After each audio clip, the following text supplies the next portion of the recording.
Bonjour à toutes et à tous et bienvenue dans Entre elles. Je m'appelle Tombani Kouloufoua et j'ai décidé de lancer ce podcast pour partager avec vous des profils et des itinéraires de femmes du monde.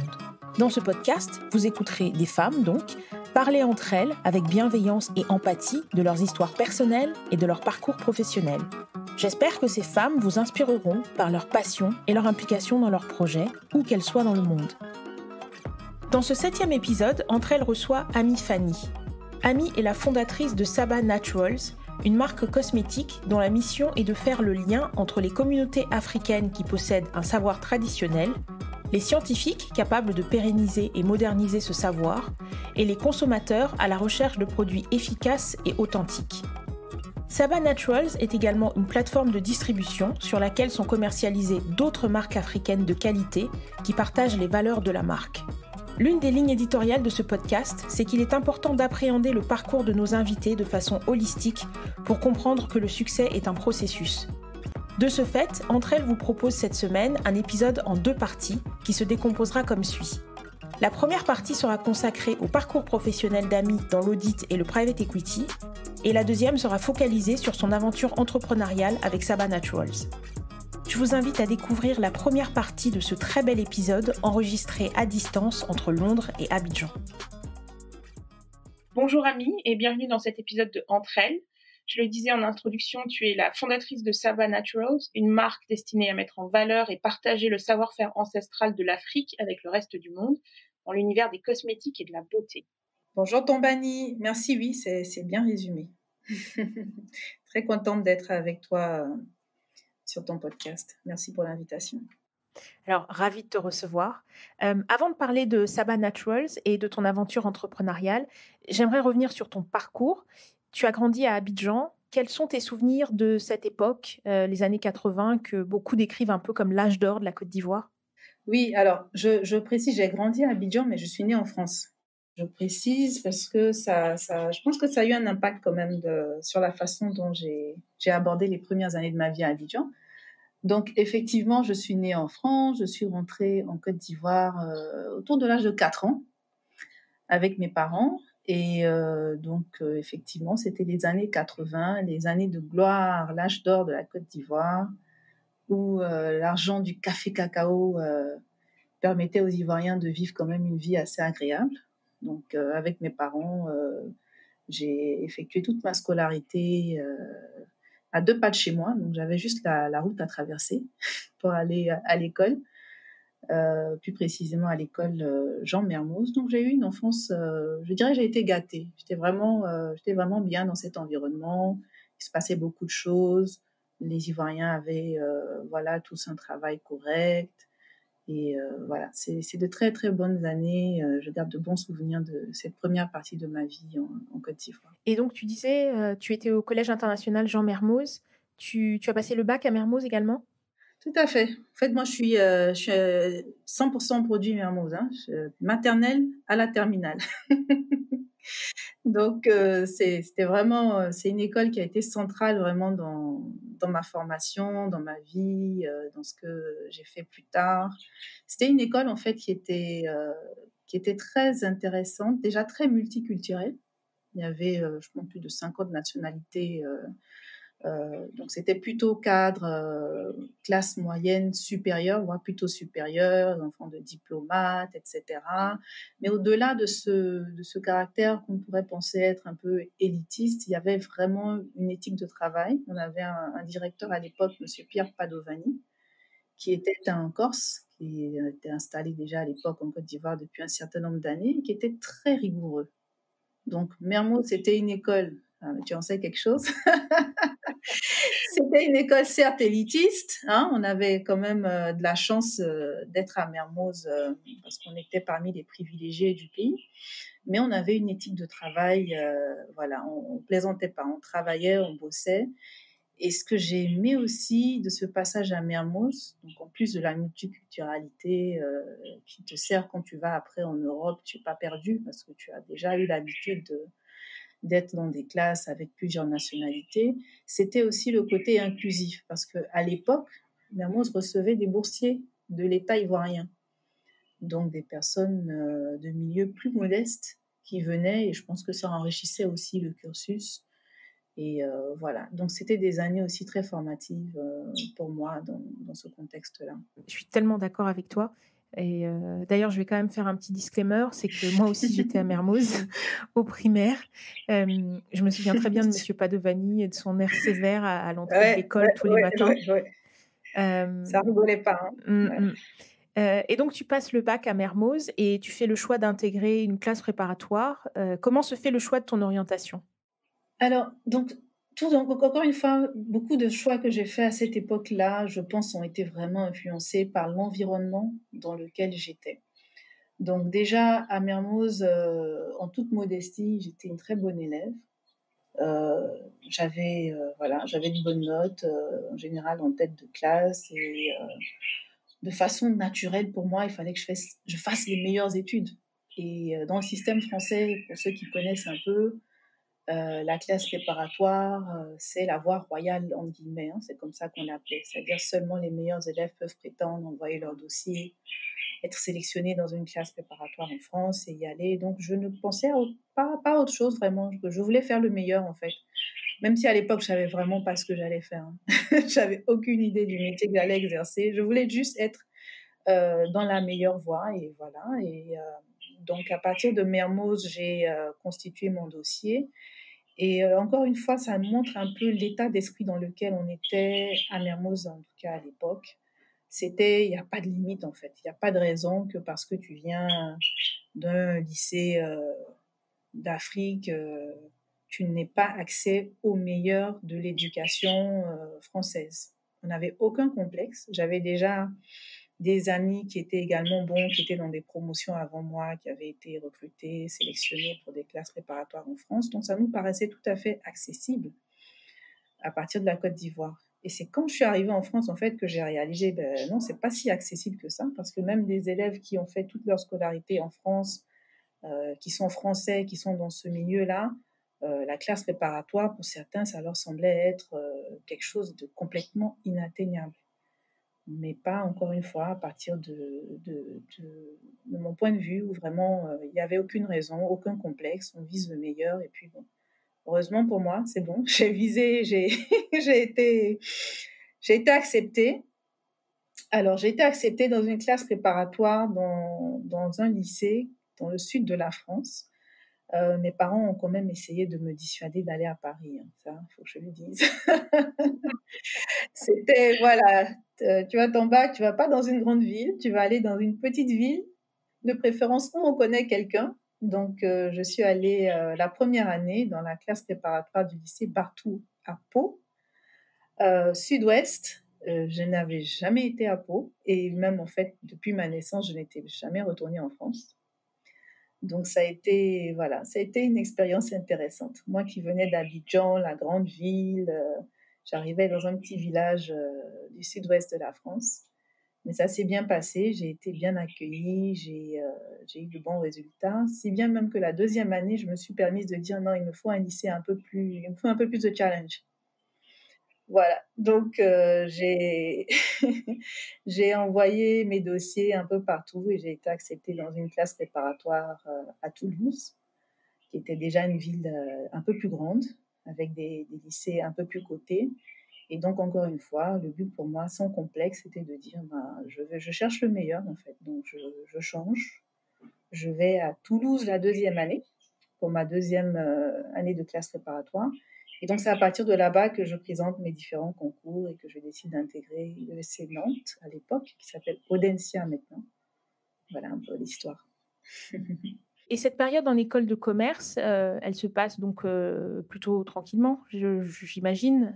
C'est déjà de toute façon un peu moins lourd en termes d'emploi du temps et de charge de travail que la classe préparatoire? Oui, c'est sûr, c'est moins chargé, on est plus dans, voilà, on travaille, on cravache pendant 2 ans, on ne fait pratiquement que ça. Et bien sûr, pour tous les étudiants en classe préparatoire, le but, c'est d'arriver en école de commerce et, entre guillemets, de se la couler douce. Mais, encore une fois, moi, c'était pas, voilà, moi, j'avais toujours ce drive-là, en fait, de dire, OK, c'est quoi la prochaine étape? Où est-ce que je peux être, je peux trouver quelque chose d'excellent, quelque chose de bien. Donc, Je faisais plutôt partie du groupe voilà, des bachoteuses, encore une fois. J'étais pas en école de commerce pour organiser des soirées et pour profiter du temps. Tu n'étais pas présidente donc du BDE?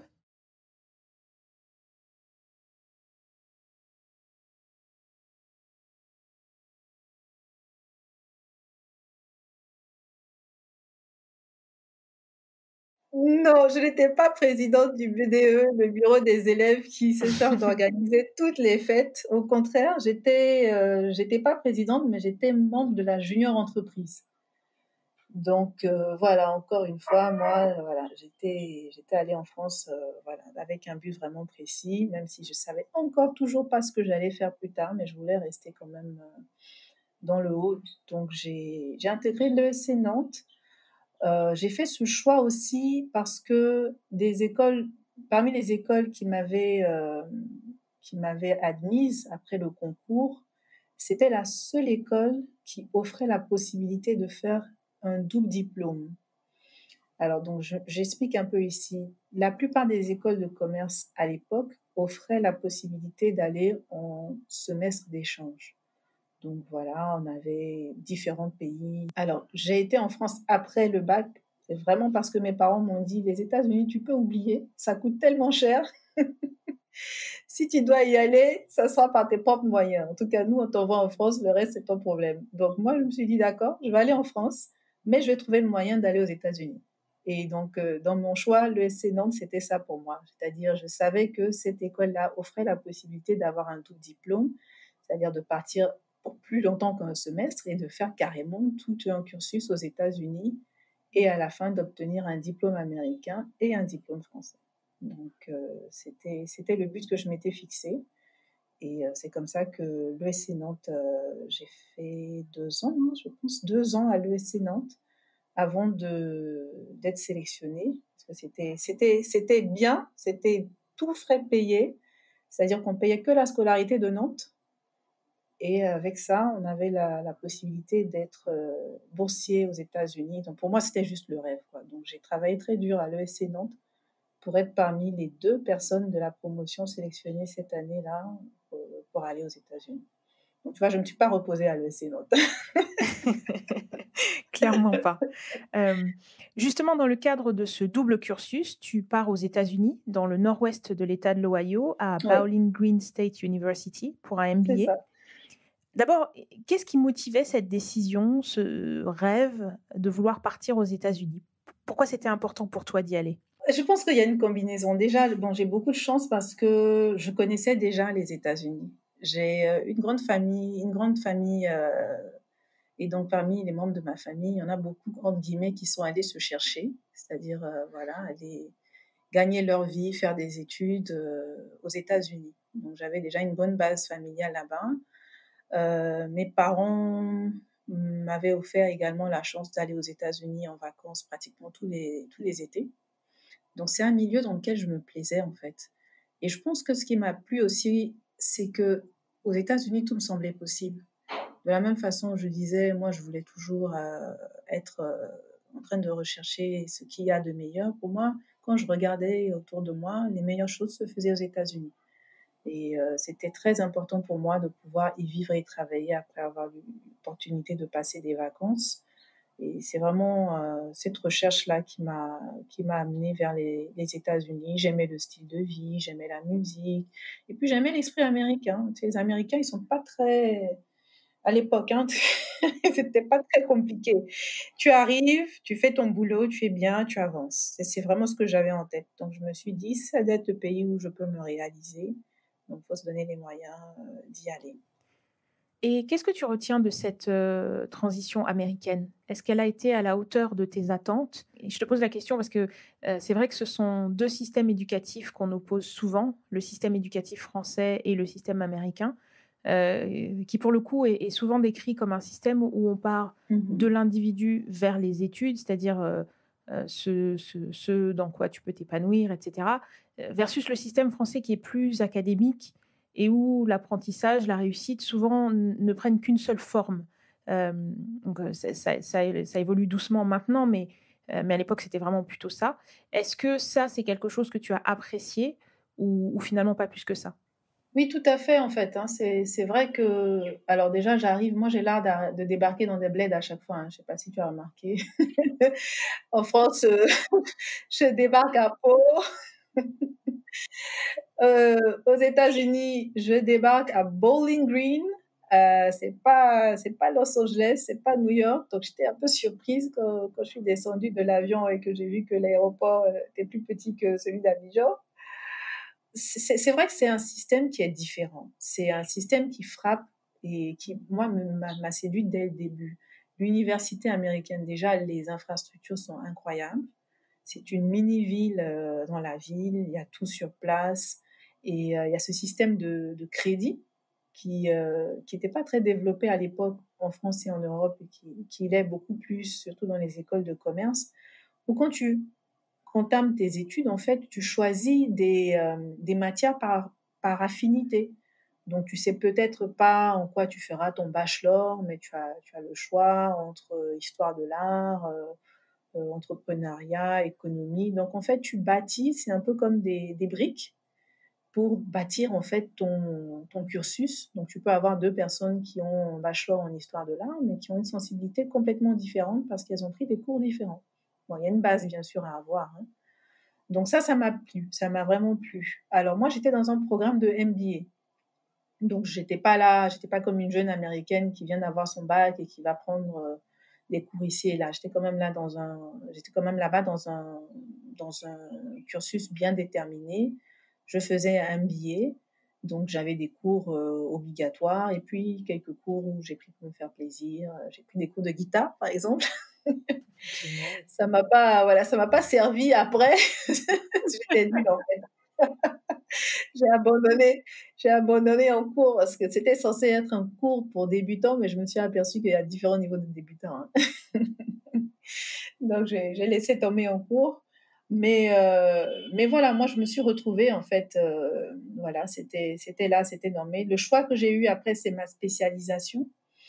Et ce choix-là, je l'ai fait de façon très pragmatique parce que en tant qu'étrangère aux États-Unis, il fallait que je m'assure de pouvoir trouver un travail après si je voulais rester pour y vivre.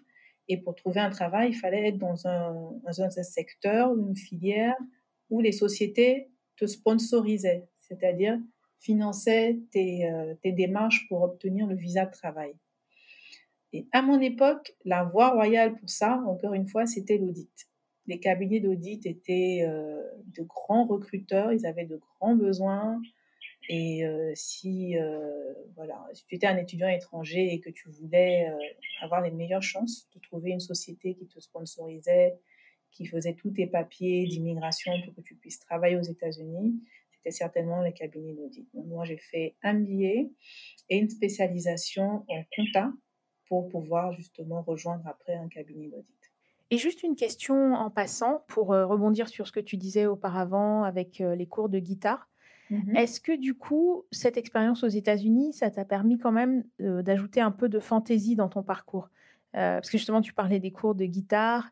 En ayant été une élève très sérieuse qui intègre toujours la stratégie dans ce qu'elle fait pour arriver à son but, est-ce que là, tu t'es laissée un peu aller, à côté ou pas vraiment? Toujours un peu, parce que alors je travaillais en même temps que mon MBA, parce que j'avais une bourse qui couvrait les frais de scolarité, mais pas les frais pour vivre là-bas. Donc je travaillais sur le campus, j'étais grad assistant, comme ça s'appelle, donc j'aidais les professeurs à noter leurs examens, leurs devoirs, donc je consacrais un certain nombre d'heures à ça. J'avais également un petit boulot hors du campus où j'assemblais des pièces d'auto dans une usine.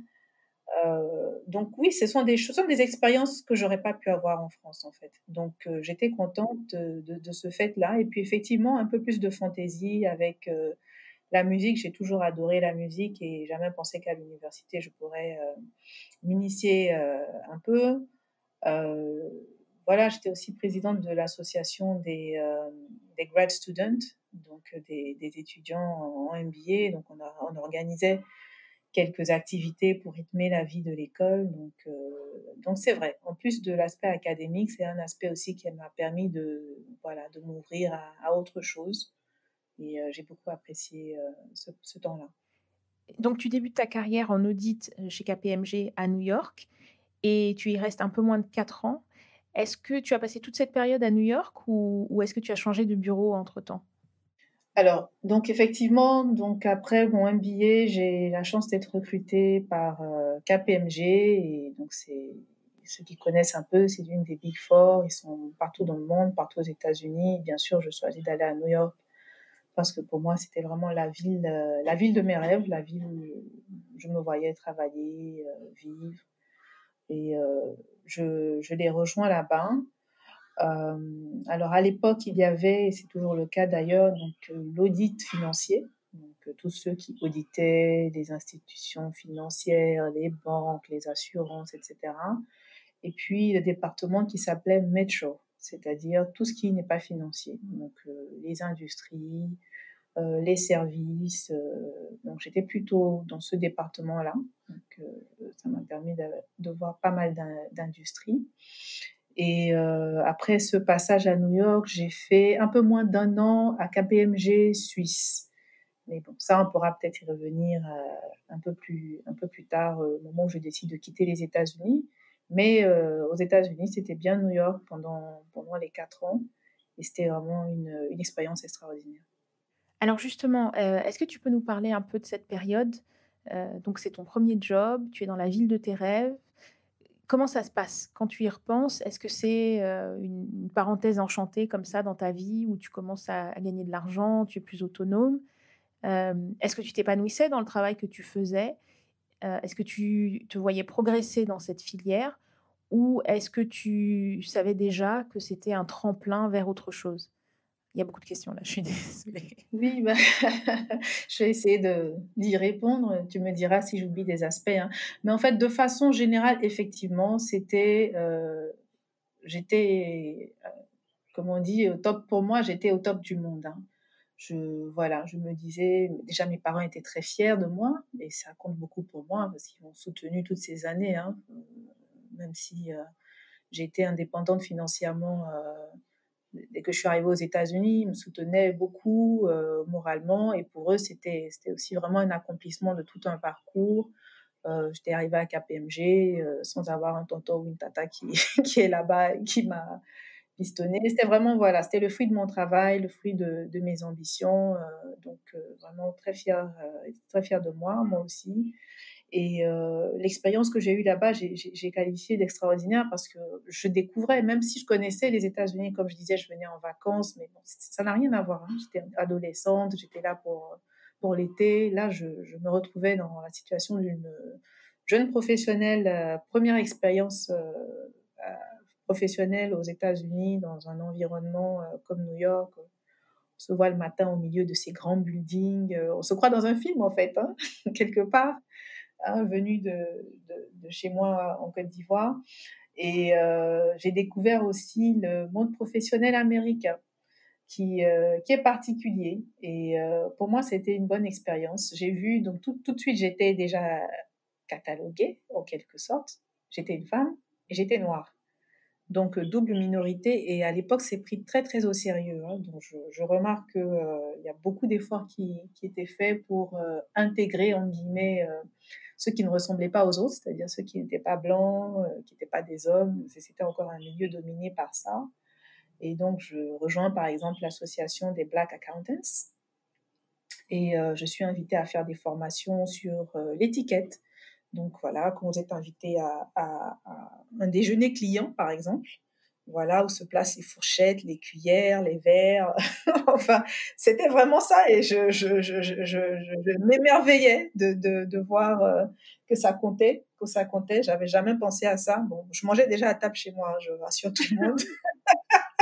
Mais voilà, il y a une étiquette, il y a des choses à faire, à dire, une façon de se comporter, pour s'intégrer tout simplement, pour ne pas être la seule noire de l'endroit qui ne parle pas aux autres ou qui est au téléphone pendant que les autres essaient de se parler ou qui ne sait pas où on place la fourchette.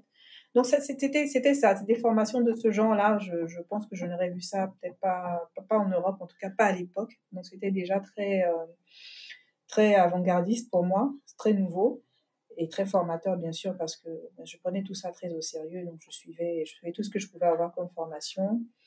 Il y avait aussi un programme de mentoring. Je n'avais jamais entendu parler de mentoring. Je m'inscris naturellement à ce programme et là, je suis matchée, en guillemets, avec un monsieur vraiment extraordinaire qui s'appelle Ron Taylor, qui était lui à KPMG déjà depuis plusieurs années et qui, voilà, aussi me prend sous son aile, s'assure que je suis sur les bonnes missions, en guillemets, c'est-à-dire les missions où tu es un peu visible, où tu travailles avec des gens qui veulent également te développer et qui me permet aussi de comprendre un peu les non-dits, les codes, tout ça pour progresser en fait dans sa carrière. Et ces éléments-là ont vraiment été, encore une fois, très formateurs. J'avais aucune idée de ce qui m'attendait dedans. Ça s'est plutôt bien passé pour moi parce que j'ai progressé régulièrement pendant les 4 ans où j'étais à KPMG, c'est-à-dire que j'ai été promue chaque année au grade d'après. Et puis, surtout, j'ai vu aussi comment fonctionnaient les entreprises de l'intérieur. Quand on arrive comme auditeur, en général, personne n'aime recevoir son auditeur. Hein. Je sais pas, à l'époque, on ne le montre pas, mais franchement, on aimerait bien qu'il soit ailleurs. Mais au-delà de ça, ça veut dire que toi, l'auditeur, tu apprends. En plus de pouvoir déchiffrer des comptes financiers, tu apprends aussi les people skills. Donc ça aussi, ça m'a aidé. Déjà, je suis pas l'anglais n'étant pas ma langue natale, j'avais toujours voilà un petit accent qui faisait que les gens s'intéressaient, ils voulaient savoir d'où je venais. Et moi aussi, j'apprenais voilà à pouvoir parler aux clients, demander des choses qui franchement les embêtent, mais qui sont obligés de donner parce que tu es l'auditeur. Et mais en même temps, tu as envie qu'ils te rappellent l'année prochaine. Donc voilà, c'est des petites choses quand on commence à travailler qui sont très importantes à avoir. C'est-à-dire, un, l'étiquette. C'est quoi? Quels sont les codes dans le métier dans lequel on est? Et puis, deux, tous ces soft skills qu'on n'apprend pas à l'école, qu'on ne peut pas savoir si on n'a pas commencé à travailler. Observer, j'observais beaucoup. Je voyais comment les Américains se comportaient, comment mes collègues se comportaient. Et voilà, donc tout ça mis bout à bout, je pense que c'est une très très bonne première expérience pour moi. Et au bout de 4 ans, encore une fois, je commence à me demander, bon, quelle est l'étape prochaine? L'étape suivante, est-ce que tu commences à te dire qu'elle peut prendre la forme d'un départ des États-Unis? Ou est-ce que tu réfléchis juste potentiellement à faire autre chose? Ou est-ce que ça correspond également à des changements dans ta vie personnelle? Il y a beaucoup de choses qui peuvent influencer ce type de décision. Oui, alors avant de répondre à ta question, je me suis aperçue que dans la réponse que j'ai faite avant, je n'ai pas adressé un des points que tu as mentionné. Tu as demandé si je m'épanouissais en fait dans ce métier. Alors, c'est une question très importante et je dois avouer que je ne me suis pas beaucoup posé cette question dans ma vie professionnelle. C'est bizarre, mais c'est comme ça. C'est ce que j'ai remarqué. Je pensais jamais, en fait, en termes d'épanouissement. Je pensais plutôt en termes de est-ce que je sais le faire? Oui, je sais le faire. Je suis formée pour ça. Je le fais. Est-ce que c'est une opportunité intéressante pour moi? Oui, c'est le cas. Je le fais. Mais j'ai pas vraiment réfléchi au fait d'être épanouie dans un métier, même si des choix se sont... Quand je dis par exemple, au bout de 4 ans, je me suis demandé quelle était la prochaine étape. Avec le recul, je réalise maintenant qu'au bout de 4 ans, effectivement, j'étais pas forcément épanouie dans ce métier. J'ai découvert beaucoup de choses au début qui m'ont plu, qui m'ont formée, qui m'ont aidé à être la professionnelle que je suis aujourd'hui, mais j'ai pas trouvé ce côté épanouissant là. Donc, quand je pense à la seconde étape après KPMG, effectivement, il y a des événements dans ma vie personnelle. Donc, je rencontre quelqu'un. Je n'ai pas forcément pensé à est-ce que je reste aux États-Unis ou pas. J'ai pas vraiment réfléchi. Ben, je décide de changer. Donc, je reste avec KPMG. Donc, je rejoins celui qui est mon époux aujourd'hui. Et donc, je découvre un peu un autre aspect de KPMG en Europe. Donc, je travaille quelques mois là-bas et à partir de là-bas, le retour en Afrique va s'accélérer ou va s'imposer pour créer des opportunités. Je décide de quitter l'Europe et de revenir en Afrique, et pas en Côte d'Ivoire, mais au Sénégal, où encore une fois, c'est plutôt par opportunité. J'ai une opportunité et donc je vais au Sénégal. Justement, donc tu t'installes à Dakar et tu rejoins Aureos Capital, un fonds de private equity. Donc c'est une transition dans ta carrière puisque tu passes de l'audit au private equity. Est-ce que c'était un mouvement délibéré, puisqu'il y a des cabinets d'audit en Afrique, notamment des Big Four, donc tu aurais pu décider, de rejoindre l'un d'entre eux. Est-ce que tu avais, potentiellement envie? Est-ce que tu t'es posé la question ou pas? Pas vraiment, parce que l'audit, j'ai trouvé ça bien, très formateur. Mais en réalité, au bout de 4 ans, on sait tout de suite, hein, je pense, si on veut faire une carrière en audit, devenir manager, partenaire, etc., ou si c'est un passage. Pour moi, au bout de 4 ans en audit, j'ai su que c'était un passage. Je ne me voyais pas faire toute ma carrière dedans. Je commençais à me dire, bon, j'ai fait le tour, j'ai vu, je vois un peu ce que ça donne les prochaines étapes. C'est très bien, mais c'est peut-être pas pour moi. Euh, le choix du fonds d'investissement. Alors, c'est à la fois une opportunité et puis, comme dans beaucoup de choses dans la vie, j'avais déjà eu une expérience qui m'a un peu servi de tremplin pour ce rôle en fonds d'investissement. Alors, avant d'aller aux États-Unis pour le MBA, donc en plus des examens à passer, je devais avoir un dossier qui montrait que j'avais une expérience professionnelle euh, assez, comment dire, assez longue. Donc, pas juste un stage de 2 mois ou 3 mois. Parce que le MBA aux États-Unis, c'est un diplôme euh, c'est un graduate en fait. Ça veut dire que c'est un diplôme qu'on fait aussi quand on a travaillé 2 ans, 3 ans, 4 ans, voire plus après son bachelor. Donc, pour augmenter un peu mes chances, j'avais décidé de faire en France une année de césure. C'est-à-dire qu'au lieu de faire un stage de 2 mois, 3 mois comme mes camarades de classe, j'avais choisi de travailler pendant 1 an et demi pour pouvoir avoir cette expérience-là qui alimenterait mon dossier de MBA. Et dans ces 1 an et demi, j'avais travaillé pendant à peu près 1 an dans un cabinet, dans une banque d'affaires, pardon, plutôt, une banque d'affaires, qui travaillait beaucoup avec l'Afrique et qui faisait des opérations de restructuration. Bon, je ne vais pas utiliser des termes financiers trop compliqués, mais des opérations financières. Et cette expérience m'avait plu. Je me suis dit, ah, on peut se servir de la finance pour travailler en Afrique, c'est intéressant. Et c'était un environnement aussi très challenging avec des jeunes Africains voilà, qui étaient tous brillants. Moi, j'étais la stagiaire qui absorbait, qui apprenait, et j'avais apprécié cette période-là. Et quand l'opportunité de fonds d'investissement s'est présentée au Sénégal, ça m'a fait beaucoup penser. Il y avait beaucoup de similitudes. Bon, déjà, l'Afrique, les opérations financières en Afrique. Et donc, j'ai décidé de changer, sachant que l'audit, c'était pas ma tasse de thé, de changer et puis de voir ce que ça allait donner avec l'investissement. Et quel était ton rôle chez Aureos Capital? Alors, Oreo, c'était très, très différent de ce que j'avais connu avant. Je m'explique. Quand j'ai rejoint KPMG à New York, je faisais partie des, on va dire, 2000, voilà, 2000 nouvelles recrues de l'année de KPMG. Et voilà, c'était juste immense. KPMG était sur 2 ou 3 buildings à New York. Enfin, c'était l'usine, c'était immense. Voilà, c'était juste immense. Et je rejoins le bureau de Oreos au Sénégal, et là, on est deux. Donc déjà, c'est pas le même environnement. Voilà, on est deux. Le partenaire du bureau, donc celui qui est mon supérieur direct, qui a ouvert le bureau et qui m'a recruté, et moi.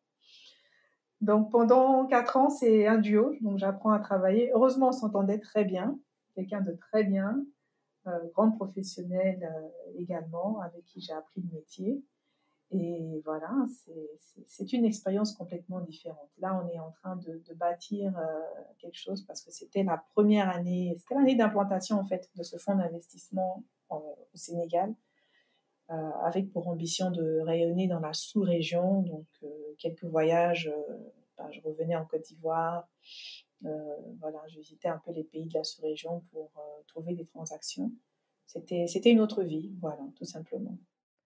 Et là, tu rejoins la SFI, donc la plus importante, institution mondiale d'aide au développement, dont les activités concernent exclusivement le secteur privé dans les pays en développement.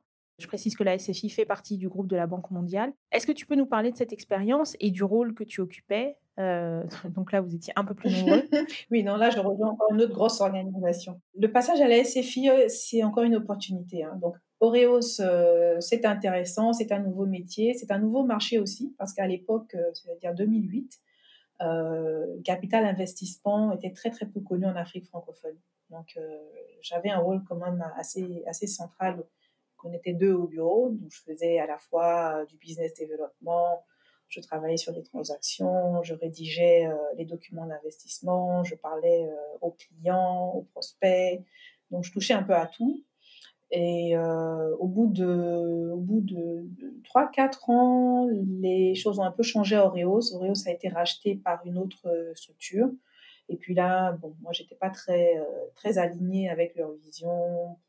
Voilà. Pour moi, l'Afrique francophone avait beaucoup de potentiel, mais je sentais que les, euh, les choix stratégiques allaient nous éloigner un peu.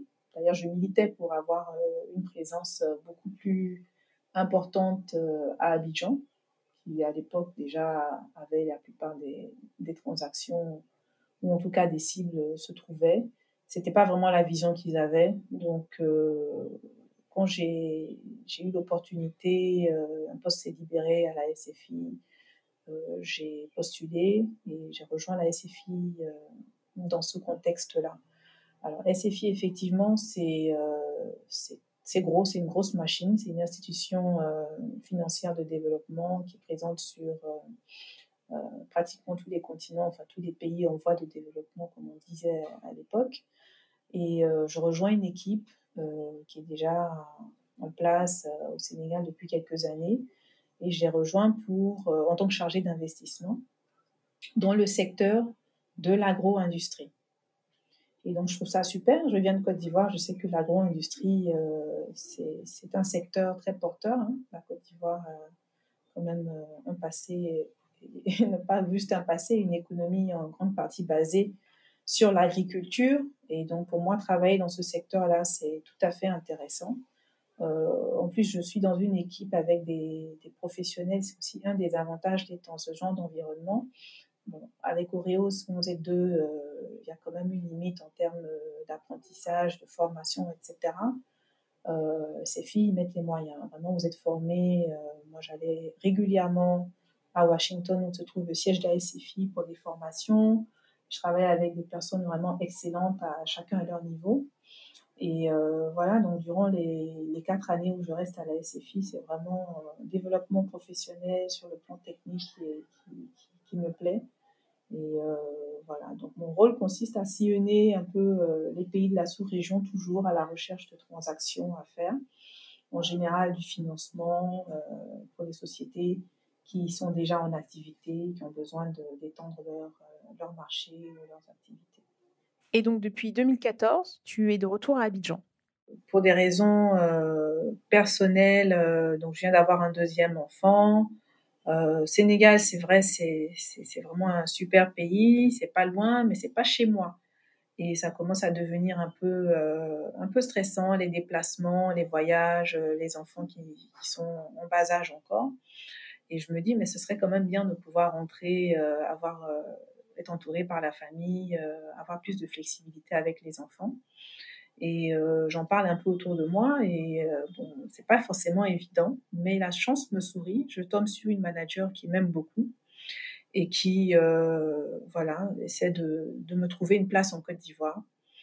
Et dans le même temps, la Côte d'Ivoire, qui était quand même le principal centre des opérations de la SFI, avait été, entre guillemets, rétrogradée en raison des troubles sociaux, politiques qu'elle avait vécu. Donc le Sénégal avait grossi, le bureau du Sénégal avait vraiment s'était développé aux dépens de celui de la Côte d'Ivoire. Et en 2014, les choses sont un peu plus stables en Côte d'Ivoire et la SFI recherche effectivement à renforcer ses équipes à Abidjan. Donc ça tombe bien. Moi, je suis intéressée par rentrer au pays, entre guillemets. La SFI est également intéressée à renforcer ses équipes. Et c'est comme ça que mon move se fait en 2014. Je rejoins le bureau d'Abidjan, toujours dans le même rôle, donc principalement chargée d'investissement pour le secteur de l'agro-industrie. Et voilà, donc je travaille à partir d'Abidjan. Donc mon rôle ne change pas, mais ma localisation change. Et pour moi, ça change beaucoup de choses, bien sûr, sur le plan personnel également. Tu finis par quitter la SFI en 2017 pour ensuite rejoindre une autre entité qui s'appelle Entrepreneurial Solution Partners. Est-ce que tu peux nous parler de cette transition et de ce qui a motivé ta décision? Mhm. Alors, avant de répondre à ta question, je repars un peu en arrière. Tu avais posé une question quand tu me demandais un peu comment s'était passée ma carrière à New York, à KPMG. Tu avais parlé d'épanouissement et je t'ai dit, écoute, à cette époque, c'est pas une question que je me posais. Je me posais deux questions. J'ai peut-être oublié la troisième, c'était est-ce que je gagnerais de l'argent, bien sûr, parce que c'est important de voilà d'avoir des objectifs également financiers. Donc l'aspect épanouissement n'était pas vraiment une question centrale pour moi. Mais les choses ont changé un peu. Il y a deux événements en particulier qui ont fait changer un peu ma perspective sur ces questions-là. Le premier événement, il est lié à la vie. J'ai eu un enfant en 2011. En 2011, mon premier fils est né. Et là, je me suis dit, après mon congé maternité, déjà, j'ai eu une grossesse un peu difficile.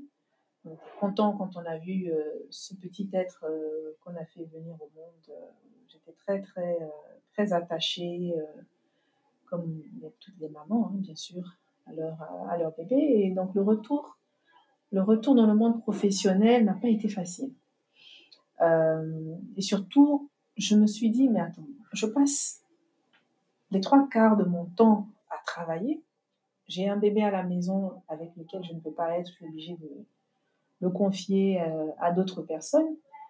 Mais le temps que je passe loin de mon bébé, il faut vraiment que je sois en train de faire quelque chose d'important pour moi. Quelque chose qui justifie que je ne sois pas avec lui. Alors bien sûr, ce qui est important, c'est gagner de l'argent pour pouvoir s'occuper du bébé en question.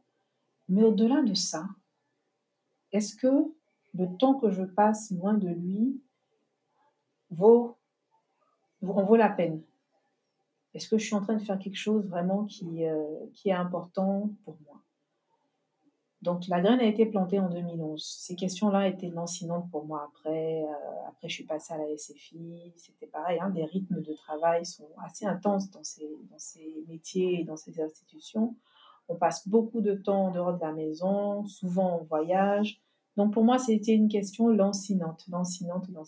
Pendant des années, je me disais, mais vraiment, et ce serait bien en fait d'avoir un travail qui, qui aussi répond à cette question, c'est-à-dire qui a un sens au-delà de gagner de l'argent. Euh, donc quand je décide de quitter la SFI, cette question, elle a eu le temps de mûrir et surtout, il y a un deuxième événement qui, en plus de me faire remettre en cause un peu mon rapport au temps, me fait carrément remettre en question mon rapport à la vie. Alors tout simplement, en 2016, euh, au lendemain d'une fête que j'avais organisée chez moi, à laquelle il avait participé, mon père décède de façon très brutale, très brusque, dans son lit. Il va se coucher, il ne se réveille pas. Et donc, c'est un gros choc pour moi. J'étais très proche de mon père. C'est quelqu'un que j'admirais énormément, qui était très fier de moi. Ça avait toujours été très important dans ma vie de le rendre fier. Il avait voilà, une certaine liberté dans sa vie, une certaine conception de la vie. Et je perds vraiment un pilier de ma vie, en fait. Du jour au lendemain, encore une fois. Et donc là, je me dis, attends. Là, en fait, on peut partir à n'importe quel moment. La vie, c'est vraiment, ça tient à un fil. Ça tient à un fil. Il faut faire des choix. Il faut faire des bons choix et il faut les faire maintenant parce qu'on ne sait pas combien de temps on est là. Et donc, la graine qui avait été plantée à la naissance de mon fils, décès de mon père, là, je me dis non, je ne peux plus continuer en fait à prétendre que tout va bien, que je me lève le matin, je vais passer des heures et des heures à faire quelque chose qui, au-delà de me payer correctement, même plutôt bien, ne m'inspire pas et ne me fait pas me réaliser. Donc, qu'est-ce que je fais maintenant? Et donc là, je décide de démissionner de la SFI. J'ai pas encore de plan en tête. Et donc là, les personnes auxquelles j'en parle se disent « Mais qu'est-ce qui lui arrive ?» Qu'est-ce qui lui arrive? Qu'est-ce qu'elle fait? Elle va se ressaisir. Donc, quelques mois passent et je me dis, bon, c'est le moment en fait de faire quelque chose qui a vraiment du sens pour moi. Et qu'est-ce qui peut avoir le plus de sens pour moi? C'est quelque chose que je conçois moi-même. Cette première partie s'achève sur la transition professionnelle d'Amy et le lancement de son aventure entrepreneuriale. Je vous invite à nous retrouver la semaine prochaine pour la seconde partie de notre entretien. Merci à Amy d'avoir partagé son parcours, mais également les aspects plus personnels de son évolution professionnelle. Je voudrais également joindre ma voix à l'hommage qu'Amy a rendu en début d'épisode à M. Pierre Padovani, qui a dirigé le Collège international Jean Mermoz à Abidjan pendant plus de 20 ans. M. Padovani a formé des milliers d'élèves en Côte d'Ivoire et leur a inculqué les valeurs d'excellence, d'ambition et d'estime de soi qu'Amy a si bien détaillées dans son épisode. Merci à vous d'avoir partagé ce moment avec nous. Si vous souhaitez rester informé de l'actualité du podcast, n'hésitez pas à vous inscrire sur la newsletter. N'hésitez pas également à suivre Entre elles sur les réseaux sociaux, à commenter et à partager avec nous des profils de femmes qui vous inspirent. Enfin, pensez à laisser un avis sur vos plateformes de téléchargement afin de nous soutenir. Je vous rappelle l'adresse du site internet www.entre-l.com. Merci et rendez-vous la semaine prochaine pour un nouvel épisode d'Entre elles.